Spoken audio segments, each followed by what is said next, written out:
Did you know an adenium can survive weeks without water because its swollen trunk stores moisture like a natural water tank? That's why it's called the desert rose. But this same superpower is also why beginners accidentally kill it. Here's how to keep yours thriving.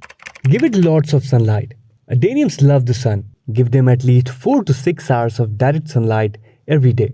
The more sunlight they get, the more flowers they produce, and the stronger their thick trunk becomes. If you keep it indoors with little light, it may grow tall and weak with fewer blooms. Here is something very important. Don't be afraid of strong sunlight. Adeniums are desert plants and actually bloom better in full sun. Just avoid exposing a shade-grown or newly repotted plant or a young plant to harsh midday sun all at once. Let it adjust gradually.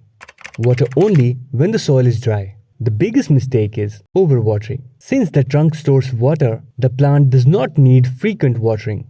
Always check the soil first. If the soil looks fully dry or 100% dry, then water deeply until it drains out from the bottom. Never let the pot stay soggy because wet roots cannot breathe. They lose oxygen, start rotting, leaves turn yellow, and the plant may collapse. Use fast draining soil. Regular garden soil holds too much water. Instead, use a well-draining mix with ingredients like sand, perlite, pumice, or cocoa chips. Or you can mix cacti potting soil and perlite together for better plant health. Think of it this way. The roots need both water and air. A loose soil mix gives them both.